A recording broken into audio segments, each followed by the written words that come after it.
Hello and welcome to Codemasters. I'm just Big Lee. My name is Paul Coleman. And this is the Dirt Show.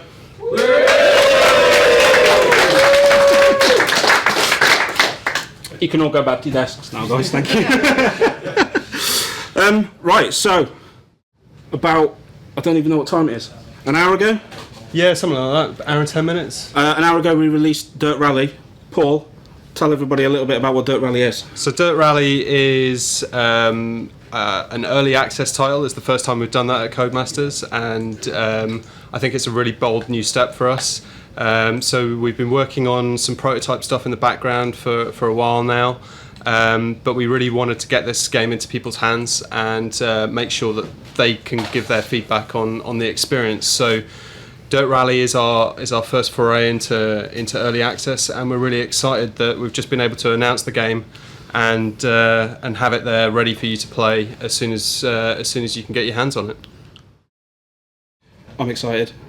Yeah, I'm super excited. I've had a pretty nerve-wracking weekend knowing that this is all coming up, but yeah, now that it's out there, I'm pretty pleased with the responses so far, and I think it's looking good. Okay, so just to give you guys a rundown, coming up in today's show, you're going to have a chance to ask us anything about Dirt, so if you're there in the chat box, just tweet us away, ask us questions, and we'll answer what we can.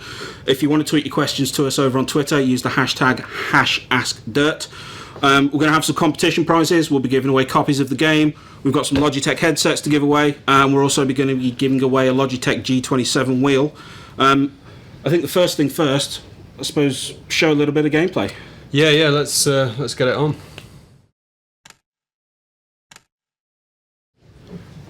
So we're jumping in sort of mid-season here. This is kind of towards the middle end of the game. Yeah, so we've been in early access and playing the game obviously in the studio, and so this is an event that is in the Masters Championship, so that's the top tier championship, running a Ford Fiesta WRC car.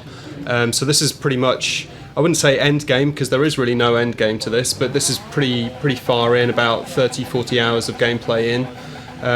So the stage you can see here is one of our routes in Monte Carlo. Looks like we're heading downhill, so you'll be going away from the ice patches and into the drier tarmac. So we've got Mike on the wheel here. Hopefully he's going to try and keep it nice and neat and tidy around these hairpins. But hopefully what you'll start seeing with this is a good example of how certainly our tarmac handling model has changed quite a lot. It's much more about keeping it neat and tidy, that grip driving aspect, but also being able to cope with the ice patches that are obviously there and present certainly in the shadowy patches of Monte Carlo. So obviously the whole game and this whole thing is kind of new to us here at Codemasters. Yep. Why have we decided to take Dirt down early access? So I think it's something that we've seen a lot of smaller developers doing out there, and for me it's actually an opportunity for us as a bigger developer to get the game into people's hands way sooner than we would normally do. I mean, in the past we've had focus test groups come in, and that's been a small kind of tight group of people that have come in and given us feedback on the game, and that's been incredibly useful. But the way that we've made our games in the past has often meant that the time that they're coming in to play the game, it's already kind of getting close to completion, so big changes we can't really make. Whereas with this experience and with the beauty of early access, we can get the game into people's hands so that they're playing the game in their own comfort of their own home and their own environments, and they're giving us the feedback that comes with that true honesty that you'll get from playing a game at home.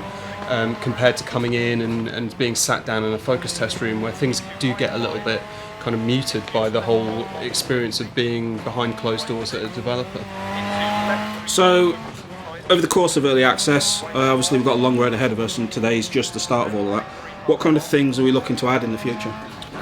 So yeah, I mean, content is obviously one of the key areas that we want to be increasing the size of the game through having new cars, new tracks in there. But we also want to give players new ways to play. So we've definitely got hill climb on the horizon, and we've got rallycross joining the mix further on down the line. We want to get players playing together, so we've got some PvP stuff coming through.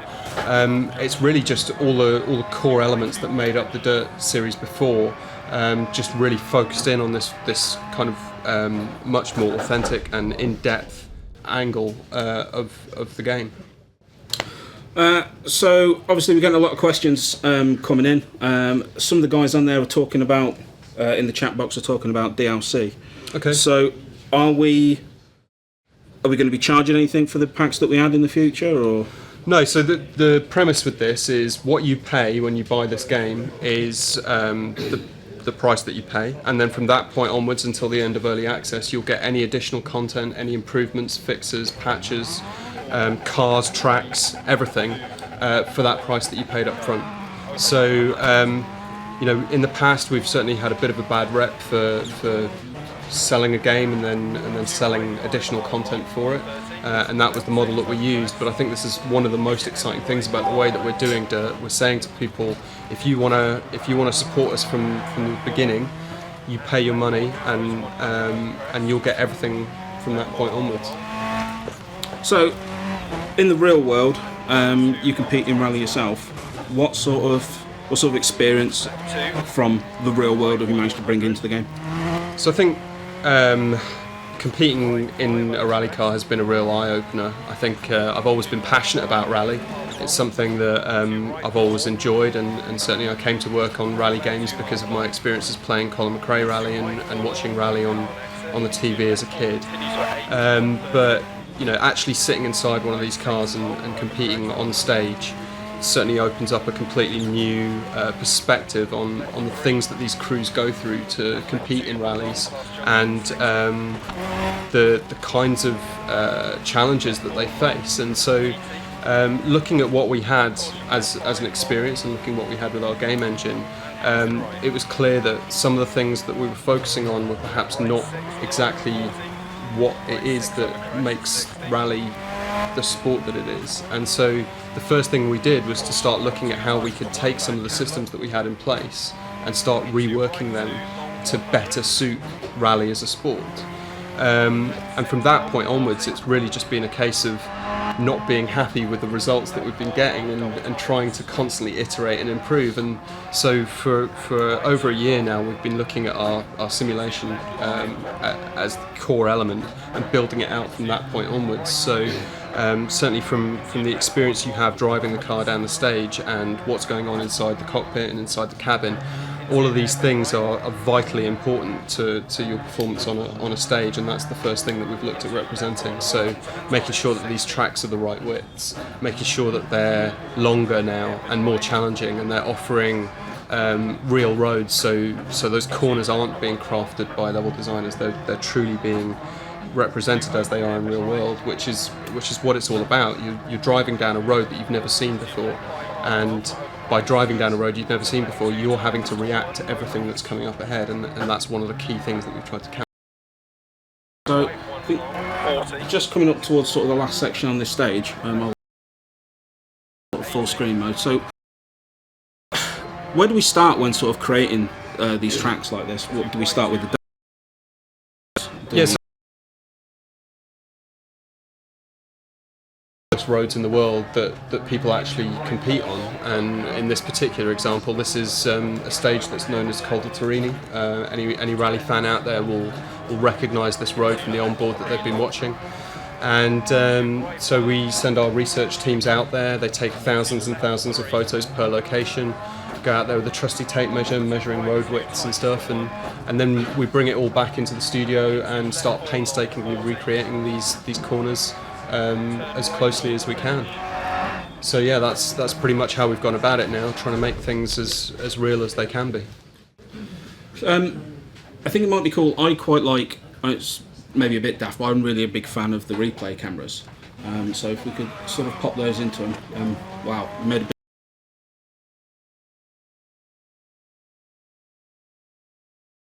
bit. Just like in real life, it's kind of a battle to get your car.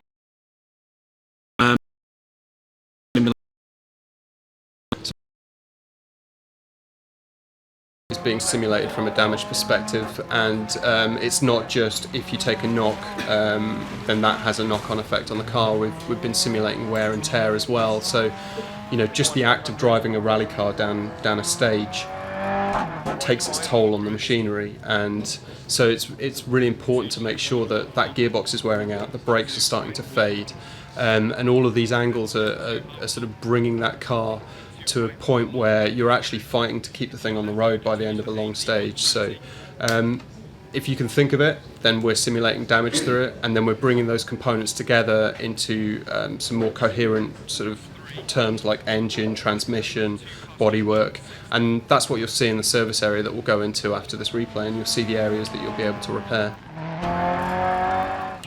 I think we can probably... Should we pop on to the service area, if that's what's next?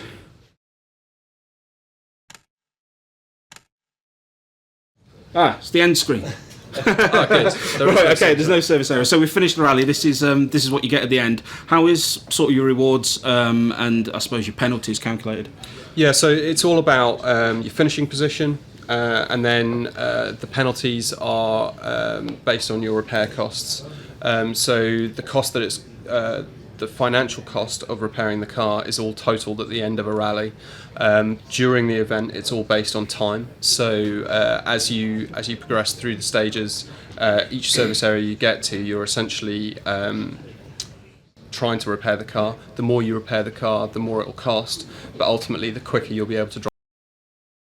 And at the end, we'll tally it all up and show you the various areas of the car that you've had to spend money on repairing. So obviously sections like engine and turbo are going to be quite expensive to repair. And then on top of that overall reward, we're giving you bonuses now for not restarting. We think that's a really important thing to call out. You know, we want people to try and experience rally for real.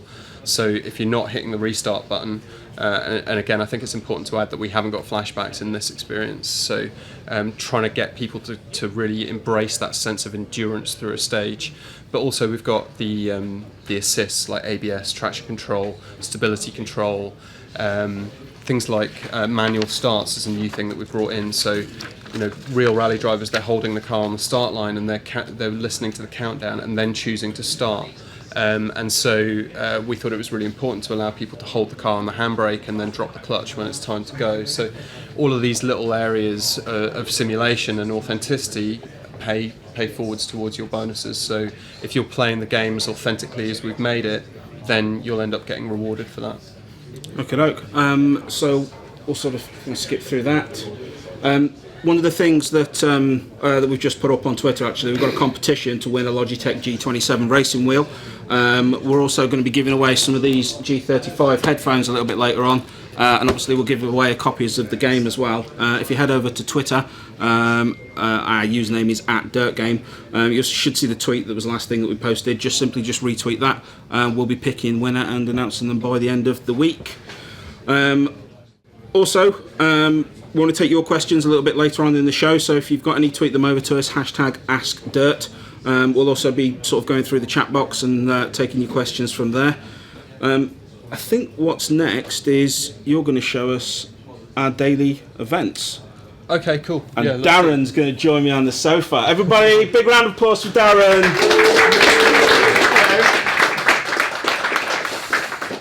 Hello. Hello. So Darren, what do you do on Dirt? Hi, I'm a game designer on Dirt. I've designed the team management features and all of the multiplayer features in the game.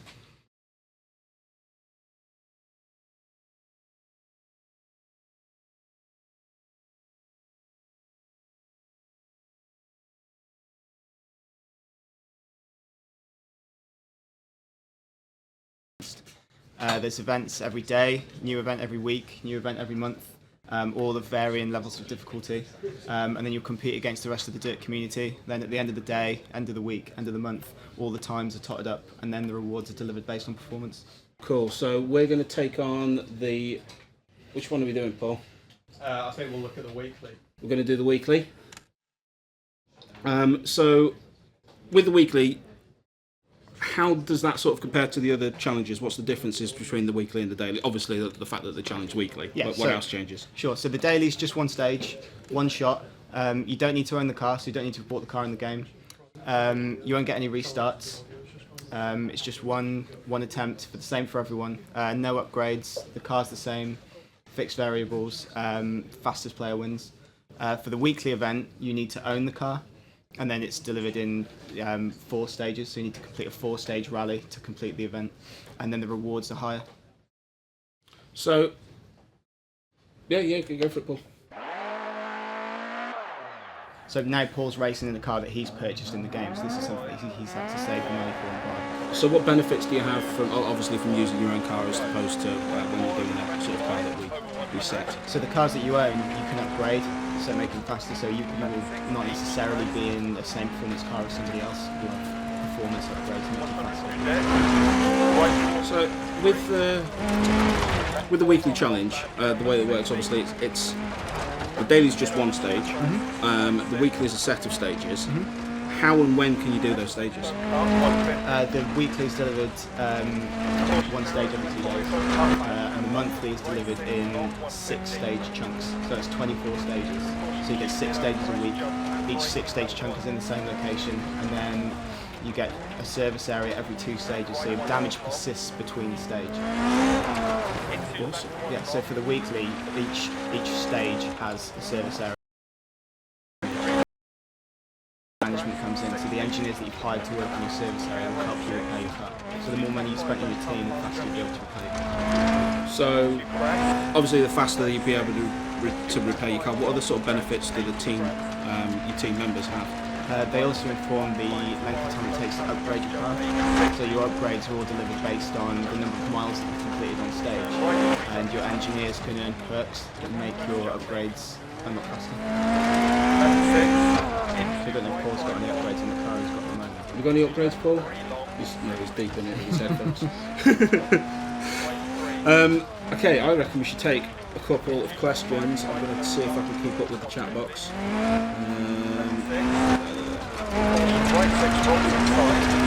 Miguel says he loves the clean and minimalist menu. Oh, cool. I Thank you, like Miguel. Desperately trying it. 4 long, 60, left 1 half long,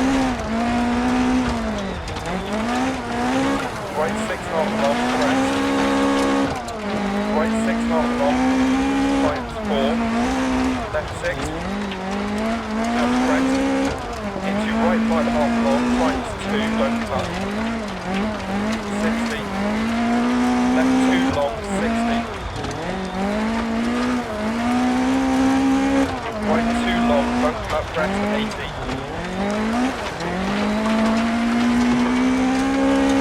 Left 5 long, rest jump maybe. 80. Caution left 4 long, keep mid. What we're going to do for this challenge, so with this weekly stage, this is the first stage of the weekly event. I'm going to ask everybody who's got the game already to take part in the first stage of the weekly event, and I want them to beat the time that Paul sets. Good luck. If you happen to beat the time that Paul sets, hit F12 on your keyboard, send us a screenshot, and what we'll do is we'll put you into a pot, and one of the lucky few might win a Logitech gaming headset. Nice, good price. So he's looking fast. This is a competitive time. I can't play when people are watching me. Really? Because I'll stack it. I stack Stage it. fright. Like, I do get stage fright pretty bad. I'm fine when I'm at home, but the second I've got to show somebody the game, I'm no good. We'll let you set a time off camera. I'm not setting a time.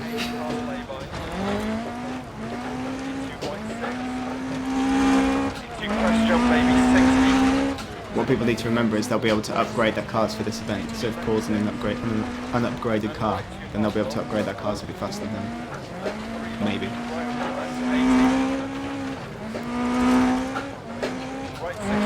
I'm desperately trying to find like questions buried in all of the tweets and stuff that we're getting, but I can't. Everyone's keep so up. impressed with the I game. can't keep up with Twitter.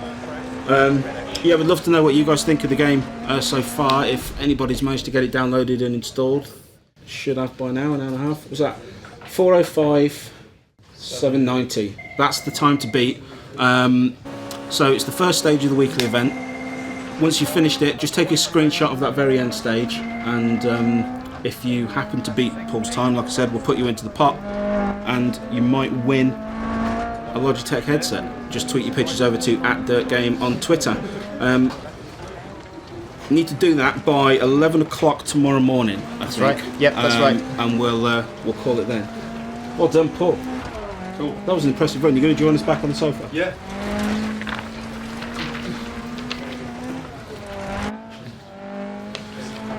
Okay, right. I'm trying to find my notes. Where's Paul gone? He's coming. Oh, this is cosy. Lucky Pierre in the middle. This is cosy, isn't it? So, what kind of things are you most looking forward to, I suppose, hearing and seeing from the community over the next couple of weeks and months? I mean, obviously this is all pretty new to us, so there's an air of apprehension out there, but I guess what we want to hear about is the stuff that people love and the stuff that they want to see more of, but also the stuff that they feel is missing from the experience and that they'd like us to include. And people, please be as honest as you possibly can about this, because without honesty we're not going to be able to react and to change stuff up and make sure that we're doing things as well as we possibly can. Okay. Right, Mike's going to go off and do some more stages for us. I think we'll do a custom event, 2 stages. I'll let you pick the track.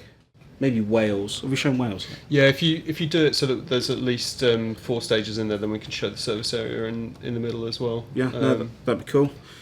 Right, we're going to take some questions from Twitter while Mike is busy driving. I'll bring it back up on the screen. There we go, that was the right one.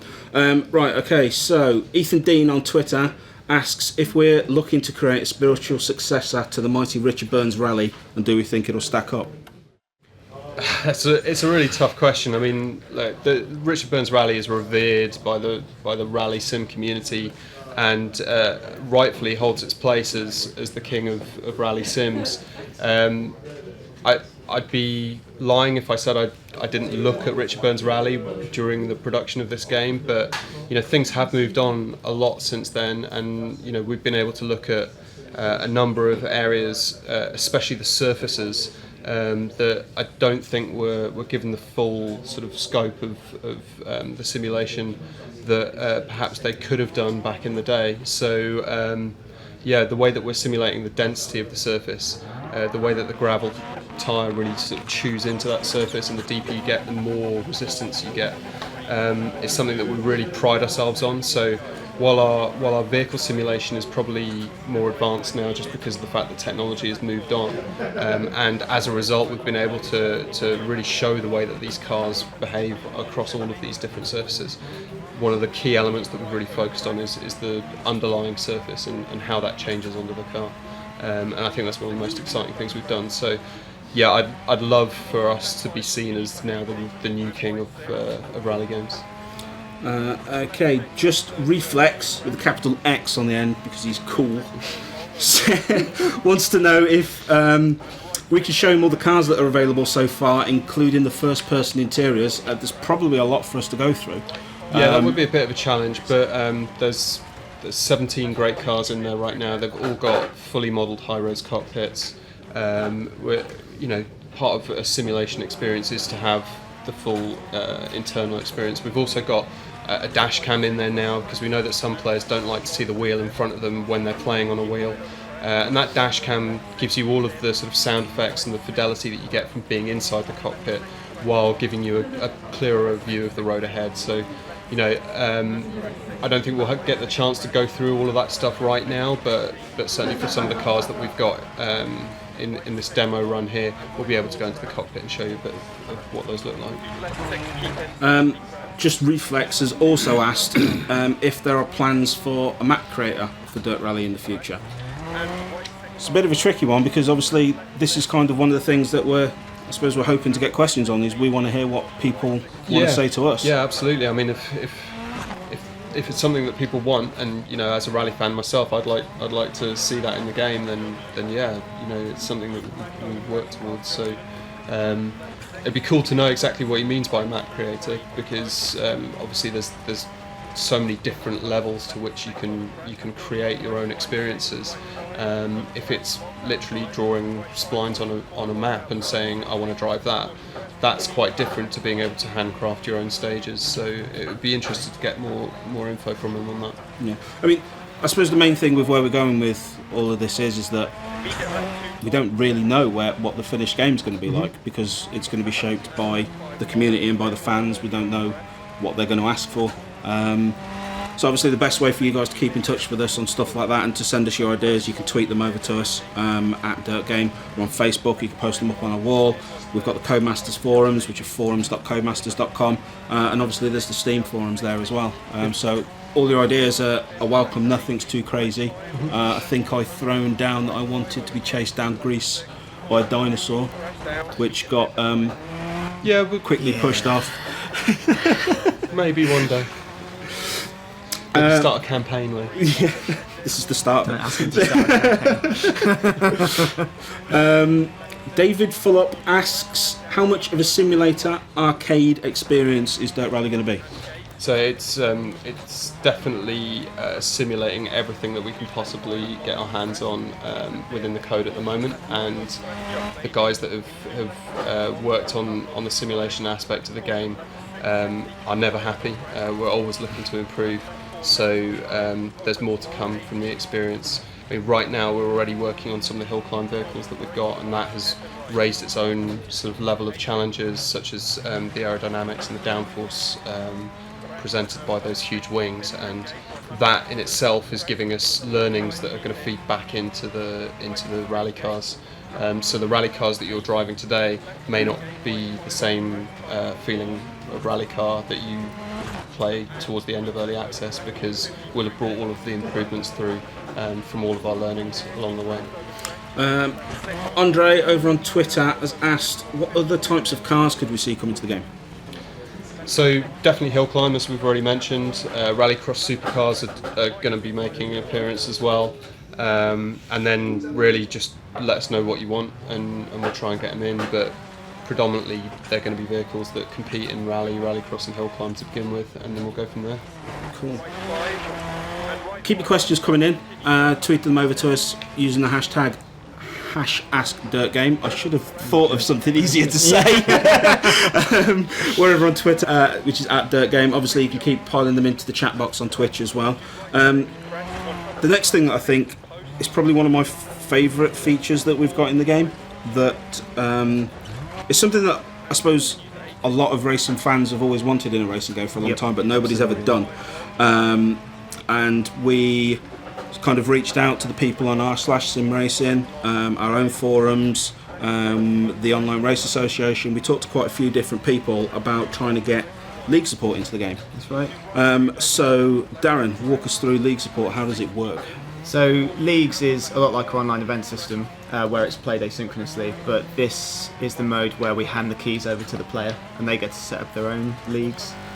They can set the stages, they can set the car restrictions, they can set where the service area appears, they can set whether you can restart or not, and then they can send those leagues out to their friends through the website, and then anyone that's joined that league will get the events appearing in-game. It's all handled automatically, so you don't need to worry about taking screenshots or uploading spreadsheets to Reddit anymore. It's all handled automatically, and then you'll see your finishing position in the game, and you'll see your finishing position on dirtgame.com as well.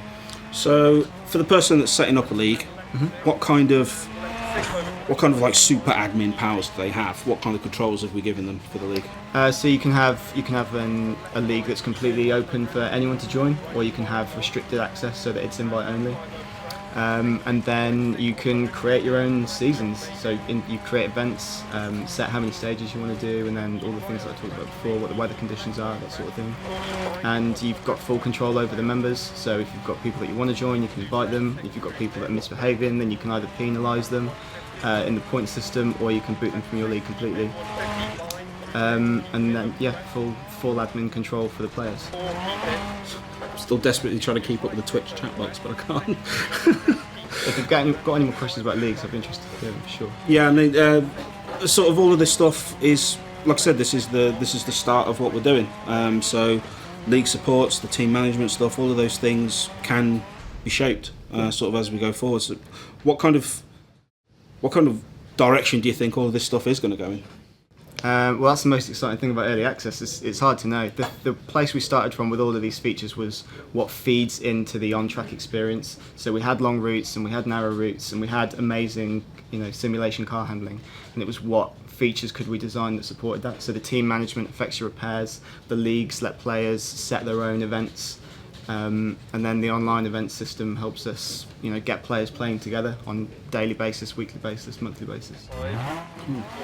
So we're coming up on one of my favourite stages in the game now, just purely because it features windmills.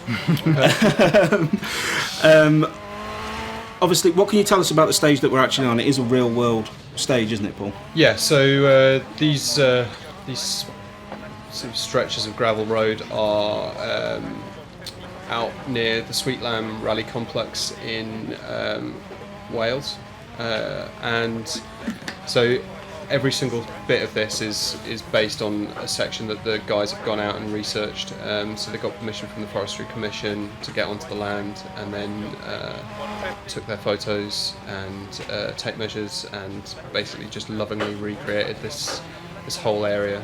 So the sections of road that you'll see are used in both national and international level rally events.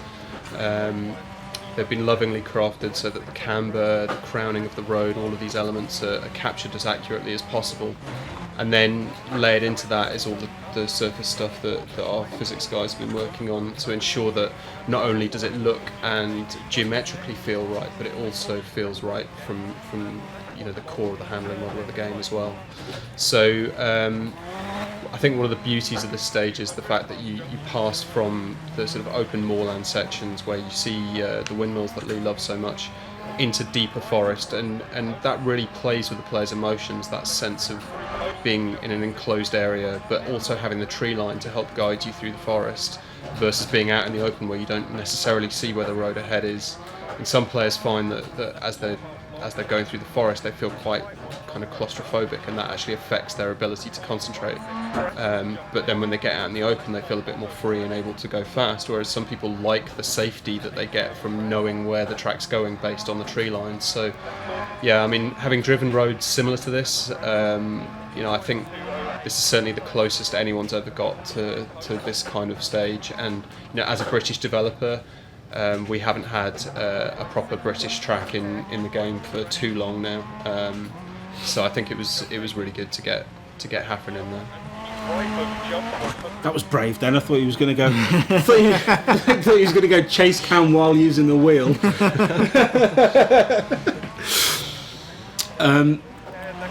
Right, let's see what's going on over on Twitter. So I know one question that I saw come through was about the triple screen support. And, yes. So just to let people know that we are doing iFinity multi-screen support to the gold standard, and that's already up and working. So hopefully people who've got those sort of super rigs with multi-monitor support will be blown away by the experience that they'll be getting. So for all those guys that have got like the big super rigs, what other kind of features have we got that are for them? Yeah, so Oculus Rift, we've had the game up and running on it. I'm not going to say that there's no bugs with it, but we've definitely got Oculus Rift in there, and it's playing great. There's something really special about playing a rally game on Oculus Rift, actually, because a lot of the things that you do when you're in a rally car is looking out of the side window to see where the car's going to end up as you slide around a corner. And it's really important to be able to get that perspective. And I was always a bit skeptical about how it would transfer into our game, but having played on Oculus Rift, it really is revelationary. There's something quite special about being able to chuck a car down a rally stage and look where you want to go, and the car just following that line. And with the added force feedback work that the guys have been doing to make sure that the car has this self-aligning torque system that basically makes it so much more intuitive when you're using the wheel, that coupled with Oculus Rift, it just takes it to another level that players won't have experienced before. Cool. So we're going to come in. Are we coming into the service area? So walk us through. Oh, is your car completely clean? No. Nah, no chance. Okay.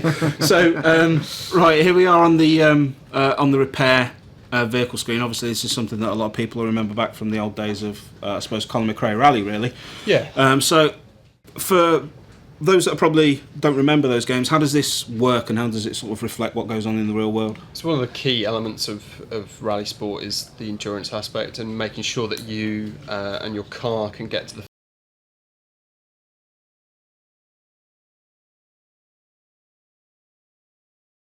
the car will allow you to better repair the vehicle. So in keeping with the early Colin McRae games, we've offered up all of these areas. So we've got engine, turbo, where applicable on cars that have turbos, radiator, exhaust. My eyesight isn't really good enough. Bodywork. But yeah, we've got drive shaft, gearbox, suspension, drive brakes. shaft, suspension, brakes, thanks. Wheels. And the bodywork. So unlike the Colin McRae games where it was a full replace on any part that you wanted to fix, we're now letting players incrementally fix stuff. So you imagine your crew working on stuff with hammers and duct tape rather than just getting a nice shiny new version of that gearbox out and bolting it on, because we are trying to represent all aspects of rally here, not just the WRC where when you need a new gearbox, the new gearbox comes out of the crate and it gets bolted onto the car in 15 minutes. This is more about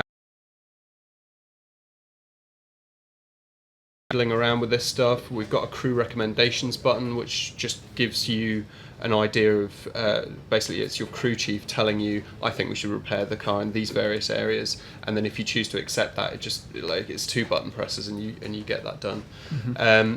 It's also important to notice you're obviously time limited within the service area, but as Mike was just showing there, you can go over. So if you want to cost yourself a little bit of time in the overall event standings but make sure that your car is competitive again, you can go over slightly on the repairs. Well, you can go over by over 10 minutes and that'll cost you a lesser time penalty in the overall standings, but some players may want to do that just to make sure that their car is as competitive as possible.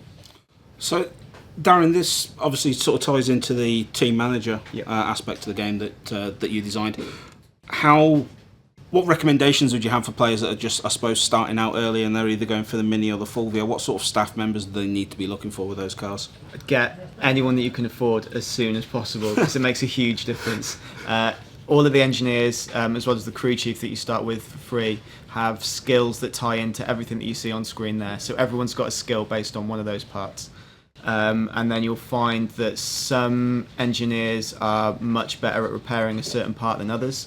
So pay attention to what you're damaging on stage and then try and hire someone that specialises in that specific part, and then be able to repair your car much faster. I think it's also worth talking about the fact that we've got upgrades on these vehicles. So when you first purchase a car, it's going to be in an unupgraded state, and then as you drive and put mileage on that car, your team will familiarise yourself with the vehicle and they'll be able to start recommending upgrades, which will get bolted on at the end of that event. Yeah, that's exactly right. But then using the perk system and the team management, you can actually start improving the rate at which the team are able to upgrade your vehicle, which I think is a really cool little mechanic there that allows players to rapidly accelerate progress on various cars. Yeah, absolutely. The perk system is all about balancing the perks that you've got on your engineers versus in your garage. So you've got perks for the different drivetrains available, the different manufacturers, and the different vehicle classes, and then you balance those against what cars you've bought in your garage. So one of the things that Mike's looking at here, which is something that we've gone into a lot more detail on with Dirt Rally, is the car setup screen. So I'm not sure, Mike, have you unlocked the advanced setup yet, or is this okay? So with advanced setup, you can go in to each component part, and you can do quite a lot of quite low level changes on the car. So for example, when you go into suspension, you'll be able to change various damping settings. With brakes, you can change the bias as well as the strength front and back. You can go in and change all the gear ratios. It's something that in the past we've often just kind of allowed people to do tight and loose, or high and low. Leave it. But now we're really representing all of these areas as they should be represented. And if you've done a bit of automotive engineering in your time, you'll be familiar with all these areas of the car, and you'll be able to get the best out of the vehicle. Cool. We'll let Mike get back onto racing and stop Cool. you hacking through the menus. couple of people on the chat box and on Twitter. Dirtgame.com is still down, we know. We're very sorry. We're quite proud of the fact that so many people are looking at it that it's broken, though. If you're trying to find out info on the game, you can also go to blog.codemasters.com. All the information that's posted up will also be on there. If you visit Steam as well and just type in Dirt Rally in the search box, you'll get obviously all the information come up on there as well. It's got info on what we're planning on doing on early access. You'll find links to all of our social accounts. Obviously we're on Twitter, Facebook, Reddit, Instagram, Google+. Just pick any social network that you like and put /dirtgame on the end, and that's where we are. I think I just saw some really good questions and then everything disappeared again in the chat box. You posted a good question, ask it again. So, yeah, if you posted a good question, ask it again. Oh, here it is. How long in average are the stages? Are they longer than Dirt 3 or the same? They're very much longer. Some of our sprint stages now last for upwards of 4 minutes, and the full length stages are 7 to 9 minute experiences depending on what sort of car you're in. So some of those 60s rally cars will take quite a while to get through some of those marathon stages, whereas the WRC cars will rattle through them quite quickly, but you should still be getting sort of 6 minute times in a fully upgraded WRC car. Should be. Yeah. I'm not.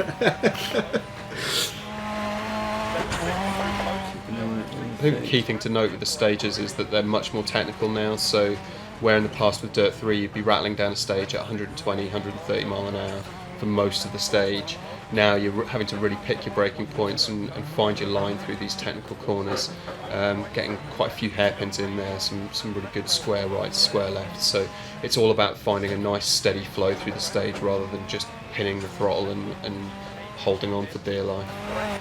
There's a lot of people asking about the sort of the car list that we've got in the game.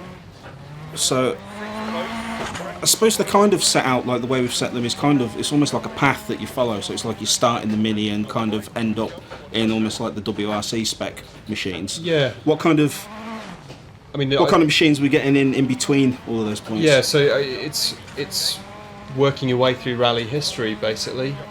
Starting off with the 60s class, you've got the Mini and little Mini that used to win the Monte Carlo rally and the Lancia Fulvia.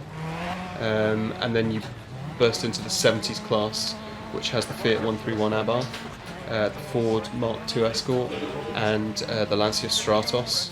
And bear in mind, these are all the cars that we're giving at launch, but there's potential for us to add into these classes if there's some particular favourites that people feel that we've missed out, as well as adding completely new classes as well. We then go to the 80s, so Group B, obviously one of the most iconic rally classes to ever exist. And so for Group B, we've got the Ford RS200, the Lancia Delta S4, the Audi Quattro, we've got the Peugeot 205 T16, and the MG Metro 6R4. And then after you've done Group B, you'll find your way into the 80s rear-wheel drive class, in which we've got the Ford Sierra RS Cosworth and the BMW M3 Evo Rally. Then you go into the 90s with Group A class, and so for Group A, that's Subaru Impreza, we've got the Lancia Delta Integrale in there as well, and the Ford Escort RS Cosworth. And then finally we've got some modern WRC cars at launch, so we've got the Mini Countryman and the Ford Fiesta WRC. So I think it's a pretty good spectrum to start with. You're getting a little bit of everything in there, and you should feel the real depth of the handling model that we've got in the game now as you move from car to car within a class, let alone going from a front-wheel drive platform to a rear-wheel drive platform. And then that same rear-wheel drive platform, a couple of decades later, we've been able to accurately represent how the suspension changed. We've got modular differentials in there now, so every type of differential that's available on these rally cars is fully represented. So, for example, if you're in an Impreza, you'll have a very different differential setup to the one that's used in a Lancia Delta, and you'll be able to notice that. So it's not just about the wheelbase and the brake horsepower now and the weight. It's much more about those actual components that were bolted onto these cars.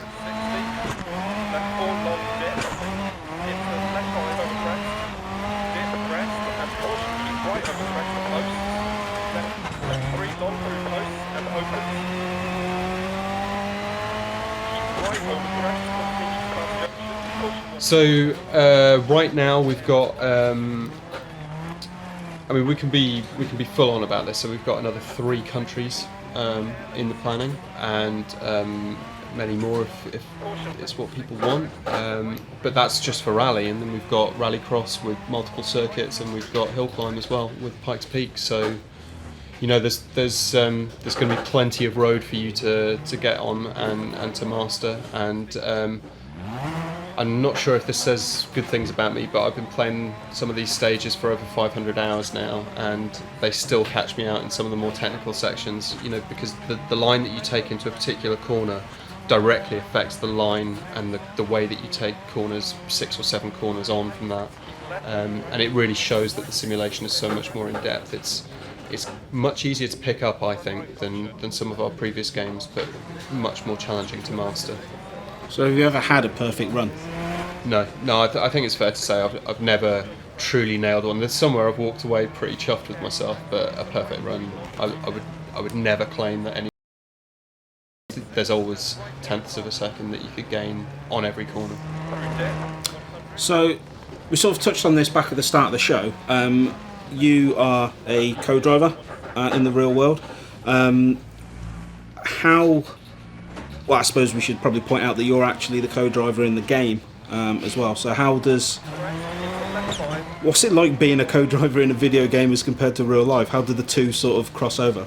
Yeah, it's one of those strange things where doing it for real for the first time, I didn't really fully appreciate the task in hand, and I'd actually sort of memorised the pace notes. I was still reading them, but I'd memorised the flow of the pace notes more from learning the stage and looking at the safety videos rather than actually understanding the flow of the car on the road. And over time I got better at that, but never fully nailed it because we weren't really out there competing enough to get better by constantly competing. But then when I started co-driving in the game, and we started using the motion platform and the D-Box to do the recording. So I'd sit down in the D-Box with my crash helmet on, and we'd have a Stilo intercom hooked up. I'd start to feel that I was better understanding the pace and the flow through the stage because I knew the stages a little bit better, but also I think it certainly improved the timing and the sense of knowing where the car is and what the car's doing. And so I think that has meant that we've ended up with some of the most in-depth and authentic co-driver calls in any rally game ever.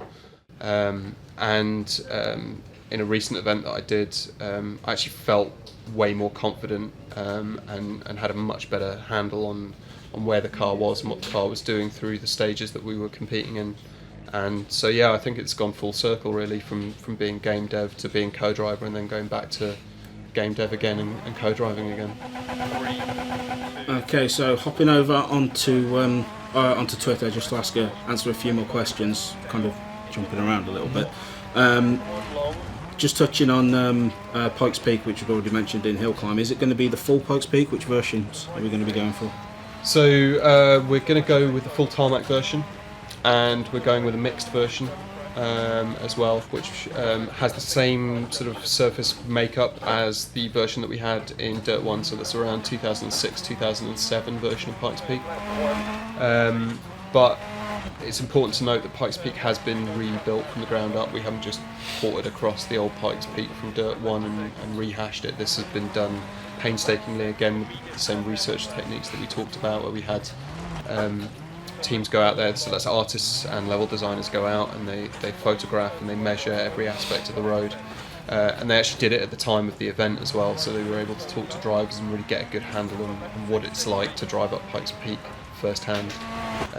So yeah, like really lovingly and painstakingly crafted, and I'm very proud of how it's turned out. And because you've got no co-driver calls going up Pikes Peak, and we've taken the mini-map away because we really want people to feel that sort of sense of not really knowing what the next corner holds for them. I think Pikes Peak is going to offer a completely new challenge when we release it.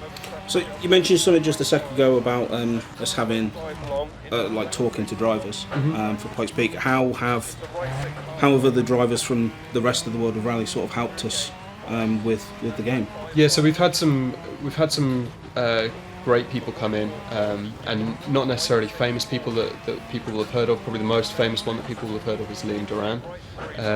But then we've had some guys that were really interested in what it was that we were doing. They started to hear stuff on Twitter and started to direct message me and a few other people to see if they could get involved. And they're people that actually had a bit more time to be able to offer us their feedback and their assistance. So Tom Cave came in, we've had Ryan Champion as well from the World of Rally, and then we've also had David Binks come in from a rallycross perspective.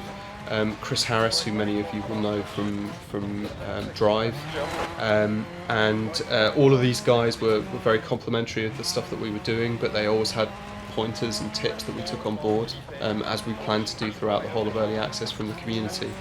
But probably one of the most different things about this project was, for a year we had a rally driver on staff. So the guy that I co-drive for, John Tucker, was here working with the team and able to give day-to-day insight into how the car handling was feeling, the changes that we were making to the physics engine, whether they were right or wrong, and when they weren't right, he wasn't scared to tell us, and he was able to give us that feedback directly, in a way that we've never had working on a game before. Because even in the past, when Colin McRae used to come in and work with us on Colin McRae Rally, he was only able to give us a small amount of his time because he was busy, doing rally for real.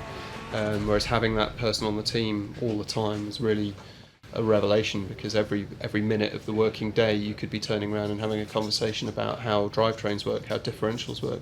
In fact, I think one of the highlights of John's time here was when he brought in a Lego Technic model of some differentials that he'd made over the weekend with his kids' Lego Technic stuff, which was just incredible to see that in action. But it just helped visualise the problems that we were facing while we were putting together our modular differentials, and it made a huge difference. So, I suppose over the course of the last couple of years for us now, what sort of problems have we come up across against, and how have we kind of tackled them to reach the point that we are at today?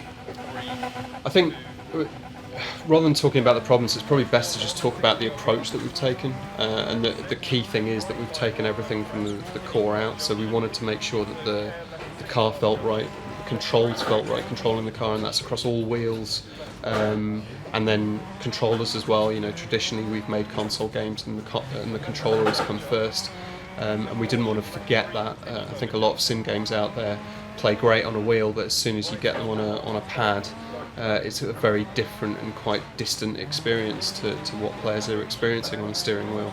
And we've worked really hard to make sure that our pad players haven't been left behind by the simulation experience. Sure, it's challenging, because if you tried to drive a car in real life on an Xbox 360 controller or an Xbox One controller, you'd probably struggle a little bit. But we've put some stuff in there that allows players to refine the experience and dial in exactly what it is that they want. And I think it's been great. And then on top of that is the camera, so that making sure that how you see the road ahead and the feedback of the road surface and all of the different camera angles that we're using in the game complement those controls and that core experience of the car.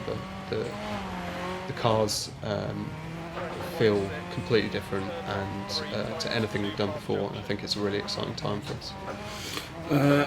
Okay, so question just come in on the Twitch chat box. What kind of customisation on the car is there, and how can that be impacted by winds, loss, damage and weather? Yeah, so for the most part the car setup is where you're customising it, I guess. Certainly from this stage, most of the customisation you'll be doing will be through refining the setup. The setup we give you is a pretty solid one, but it's somewhere in the middle, and I think players who have a particular driving style will really want to be able to sort of refine how those cars are behaving. So it's all going to be around what you're doing with suspension, what you're doing with the drivetrain, and making sure that complements the conditions on the stages ahead. So when you go into service area, you'll be getting information about the stage that you've got and the weather conditions that you'll be facing. but similar to our guys in the Birmingham studio, where they give you like a chance of a weather condition occurring, so you'll know the weather for the next stage, but the stage after you'll be looking at a chance of a weather, so you may be taking a gamble on whether you set the car up for a wet stage or not. Conversation about cheats has just popped up onto the into the chat box. We're all talking about the old jelly car and hover car from the old days of Colin McRae. What are the chances we'll see them? So a lot of that stuff actually comes from some of the dev tools that we use, so being able to detonate a car and send it into a big roll, or firing balls at the car to see how it damages. I think all of that stuff is stuff that we have in the background, and if people really want to see this kind of stuff, then we can start opening that up to them. I don't see any reason why that's not possible. Anything's possible with this early access program. So if you've got great ideas for little cheats and stuff, then send them through and we'll be listening. Yeah, so I mean the ways that you guys can do that, obviously you can tweet them over to us anytime, you can stick them on our Facebook wall, you can pop over to the forums, which are forums.codemasters.com, and also there's the Steam forums as well, so that's kind of the place where we want to hear all of your ideas for where we're going. Want you to help us make this game as good as we can, I think is sort of safe to say. I mean, I think it's safe to say we've already had quite a lot of community members in that had sort of around for the last couple of years since Dirt 3, and a lot of those guys have already been in playing the game. What kind of things have they had input on? How have they shaped the game already? Yeah, so I mean, first of all, I think it's really important to thank those guys. They've come in on their own time and often like flown from overseas to come and play the game firsthand. And the feedback that they've had has been really, really important and has really shaped the experience that we've been having. I mean, obviously, it's great to hear that these guys are enjoying the game that we've made and they're excited by what we're doing. But it's often when they go home and they have a think about the experience that they've had away from the sort of shining lights of Codemasters that they start to give us much more honest and deliberate feedback. So a really good example of that was one of the guys who comes in, rally cameraman, a guy called Luke, who came in and he films rally for a living. But one of the comments he had was, in our replays you didn't get to hear the co-driver in some of the viewpoints, so helicam and in-car cam, the co-driver wasn't being played, and that was something that we always thought was beyond our systems, but we had a quick look into it again, and it was something that we were able to address. So yeah, we've gone live with one of those direct bits of feedback, but there's been so many sort of small unquantifiable areas where people have really helped us refine this product and make it what it is today, and we're hoping that the wider community can continue us on that path and ensure that the game that we're making is exactly what it is that they want. I've had an amazing time. It's been a hectic day. I've now got to go upstairs and try and sift through the rest of the internet to see what's going on. Really want to hear what you guys thought. You can tweet us at DirtGame anytime. I want to thank Paul and Darren for coming on the show. Thank you. Our silent hero, Mr. Robson, for driving. Thank you very much. All of these sexy people behind me for building the game. Round of applause, guys. And also thank you to you guys. It's been great having you all nagging us on Twitter and Facebook for the last 2 years, reading your comments, trying to work out what we're up to in the dirty gossip thread. I wouldn't have traded the last 2 years for anything. So thank you to you guys. Thank you to you guys. This has been the Dirt Show, and we'll be back soon.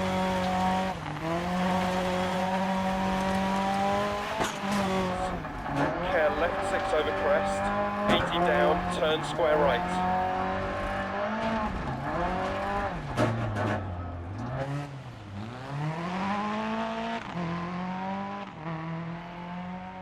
Into left 2, keep in. Right.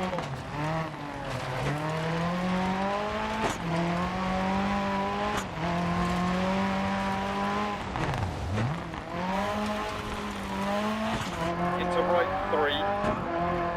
Into left 2, long, open to 100. Care logs. Right 5, 80 through dip. Over crest, 60, keep left over crest. Right 4, don't cut, 60.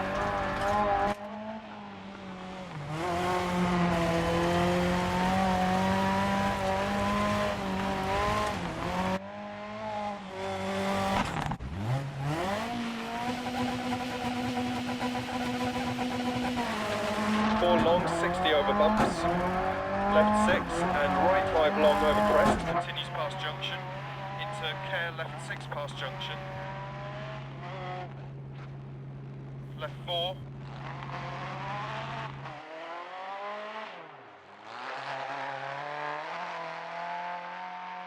continues over jump,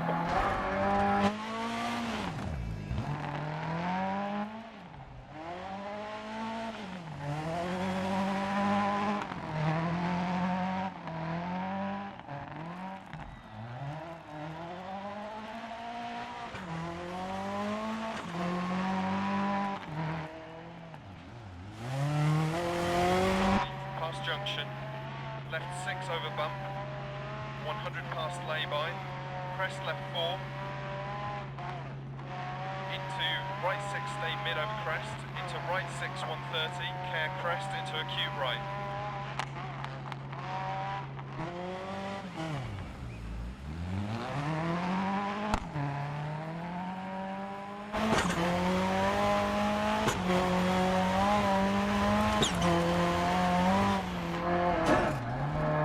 Crest right 6, into turn left 3, tightens to 2 past junction.